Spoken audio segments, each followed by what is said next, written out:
दोस्तों ख़ुशि आहियो ठीक ठाक तव्हांजो दोस्तनि जी करम नवाज़ियूं आहिनि त तव्हां अॻ में बि मुंहिंजे यूट्यूब चैनल खे ॾिसंदा रहिया आहियो, वॉच टाइम तव्हां ॾींदा रहिया आहियो। हिकिड़ो नओं सिलसिलो मूं शुरू कयो आहे ख़बरुनि ते तबरे जो। जेकॾहिं इहो पसंदि अचे त पोइ सब्सक्राइब जो बटण ज़रूरु दॿाइजो ऐं प्लस हुते घंटी जो निशान क्लिक कजो त वरी अहिड़ा वीडियो जीअं तव्हां रोज़ानो ईंदा रहनि ऐं हीउ सिलसिलो रोज़ानो हलंदो। ख़बरूं हूंदियूं जेके हिन मार्केट में ख़बरूं आहिनि रोज़ाने जूं, उन्हनि जी वरी प्लस बैकग्राउंड में छा आहे कुझु उहो ॿुधाईंदासीं ऐं कुझु हुन ते तबसरो हूंदो।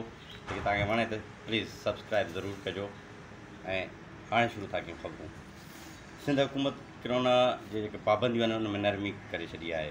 कारोबारी मर्कज़ बि राति जो 10 वॻे ताईं खुलियल रहंदा ऐं ऑफिसनि में ऐं शादी हालनि जी जेका पाबंदी आहे उहा बि ख़तमु थी वई आहे। महिमान बि हाणे शिरकत करे सघंदा। हाणे जंहिंजी शादी रुकियल हुई त उहो शादी करे सघंदा पिया।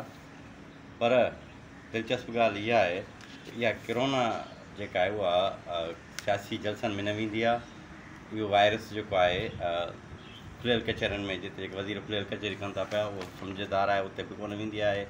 बिलावल जे जेको आहे इस्तक़बाल लाइ लखे माण्हू गॾु थियल त न बिलावल खे हिन मां ख़तरो आहे न किरोना मां माण्हुनि खे ख़तरो आहे।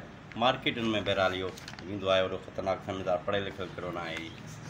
ॿी ख़बर इहा आहे त वज़ीर आज़म इमरान ख़ान हिकिड़े ॾींहं जे दौरे ते लाहौर पहुतो। उते उस्मान बुज़दार जेको पंजाब जो वॾो वज़ीर आहे उन्हनि खे ब्रीफिंग ॾिनी ऐं ब्रीफिंग में बैकग्राउंड ॻाल्हि इहा आहे हक़ीक़त जी त उनखे इहो चयो अथई त वज़ीर आज़म साहिबु तूं त गवर्नमेंट ख़तमु थियण खां पोइ हलियो वेंदे बरतानिया, पर तो जेतिरी महांगाई कई आहे उनजे नतीजे में हालति इहा थींदी त असां ईअं कुटबासीं जीअं उठ कुटबो आहे पतण ते।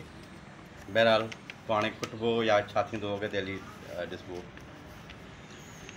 PP ऐं अवामी पार्टी जा जेके आहिनि उहे अॻुवाण जो इलेक्शन कमीशन जे दफ़्तर विया, उते उन्हनि हिकु जहिड़ाई जो उन्हनि सां इज़हार कयो आहे। ऐं जेकॾहिं हिन जी गवर्नमेंट हुजे ऐं साॻी सूरत हाल हुजे हा त हिन महिल वरी PTI वारा उन्हनि वटि पहुची चुका हुजनि हा।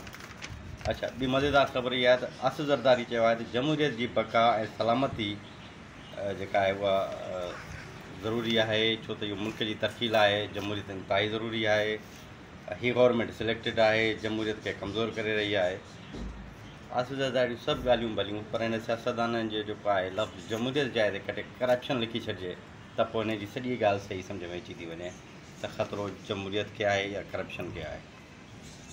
अमरीकी डॉलर जो आहे उनखे पर लॻी विया आहिनि। हिकिड़ो दफ़ो वरी जेको आहे रुपए जो अघु किरी पियो आहे, 170 रुपए डॉलर पुॼी वियो आहे। ऐं हाणे इहो थो लॻे त 2-3 ॾींहंनि में इहो डॉलर 200 ताईं पहुची वेंदो, वरी तेल महांगो थींदो ऐं मुंहिंजो ख़्यालु आहे त वरी हाणे गॾा वरी वापसि शुरू थियणु खपनि, मोटरसाइकिलूं ख़तमु थियणु खपनि वरी। अच्छा, हुन सां गॾु वरी इहा बि ख़बर अची वई आहे त पेट्रोल बि अॼु बि जेको आहे उहो हिकिड़ो दफ़ो महांगो कंदा, छो त 15 तारीख़ आहे, हर 15 ॾींहं पेट्रोल वधाईंदा आहिनि। ऐं इहा ख़बर बि अची वई आहे त पेट्रोल महांगो थी वियो आहे ऐं उनखां पोइ इम्कानु आहे त गॾहिं जो अघु वरी वधी वेंदो।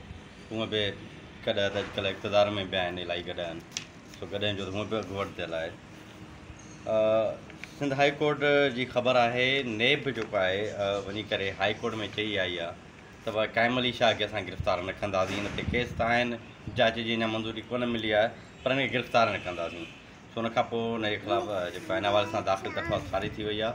ऐं हक़ीक़त में नेब वारनि इहो चयो त कंहिं माण्हू जा हिकिड़ो पेर क़बर में हूंदो आहे पर हिन जा 2 पेर क़बर में आहिनि, हिनखे गिरफ़्तार कंदासीं, मरंदो रहंदो, ख़्वारी थींदी, इहो ग़ैर भलो आहे। हूअं बि जेके उहे गिरफ़्तार थियल आहिनि त उहे बि हूअं ई सिंध गवर्नमेंट जी तहवील में न उते बि घर वारी हुनखे सहूलियत मिलियल आहे।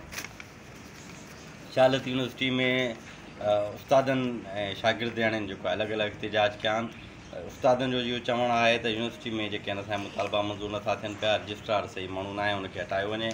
रजिस्ट्रार जा सोशल मीडिया ते फ़ोटो बि आया आहिनि, पर यूनिवर्सिटी जी हालति इहा आहे त यूनिवर्सिटी ख़ैरपुर यूनिवर्सिटी में मसइला हल करण जो हाणे हिकिड़ो ई हल बचियो आहे, यूनिवर्सिटी खे तालो हणी छॾिजे।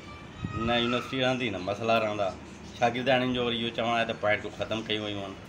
हाणे यूनिवर्सिटी जे जेको आहे फंड्स खपी विया आहिनि, बणमांग थी वई आहे। हाणे त इहो पॉइंटूं छोकिरियुनि लाइ ख़तमु कयूं अथऊं, पर हाणे इहो छोकिरनि लाइ बि जल्दी ख़तमु थी वेंदा।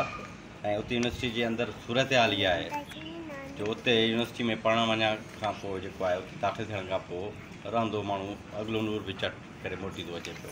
त बहितर आहे अहिड़ी यूनिवर्सिटी खे तालो ई लॻणु खपे। किरोना अलाउंस न मिलण ख़िलाफ़ु पॉपुलेशन खाते जेको आहे एहतिजाज कयो आहे। पॉपुलेशन खाते जो एहतिजाज इहो ॿुधाए थो त ही आहिनि, अञा पॉपुलेशन खातो अञा हले थो पियो। हिन जी कारकर्दगी बि आहे हिन पॉपुलेशन खाते जी, त आबादी त ख़ैर कोरोना जे करे हूअं बि वधी वई आहे, उहा वधंदी थी रहे। हिन जी कारकर्दगी इहा आहे, आपका जा मुलाज़िम त साल में 2-3 दफ़ा एहतिजाज करे ॿुधाईंदा आहिनि त ॾिसो हीउ खातो बि आहे ऐं पघारूं बि खणूं था, बाक़ी कारकर्दगी ज़ीरो। कराची में अॼु बि कहर जी गर्मी आहे, बलोचिस्तान खां ईंदड़ गरम हवाऊं लॻनि पियूं ऐं अॼु गर्मी पद जेको आहे उहो 41 सेंटीग्रेड ते पहुचण जो उहो आहे अंदेशो, ऐं बरसाति बि आहे। सो जंहिंजे खीसे में आहिनि 2-3 रुपया त भली सी बी उते वञे, पर जंहिंजे खीसे में पैसा न आहिनि त हुनजे घर में त ऑलरेडी गर्मी आहे, रोज़ वरी वठां घरु वेठो हुजे भलो आहे ऐं घणी गर्मी बर्दाश्त करे। सो इहे अॼु जूं ख़बरूं हुयूं, अवां सां शेयर कयूं। रिक्वेस्ट आहे हिकिड़ी, तव्हांजो को ख़र्चु न ईंदो जेकर तव्हां सब्सक्राइब करे छॾींदव, ऐं हे मुंहिंजो जेकॾहिं हीअ व्यूज़ तव्हांखे सुठा था लॻनि, सब्सक्राइब करे छॾियो, घंटी जो बटन दॿाए छॾियो। इंशाअल्लाह रोज़ानो इहे ख़बरूं तव्हांखे इन अंदाज़ सां मिलंदियूं। महिरबानी।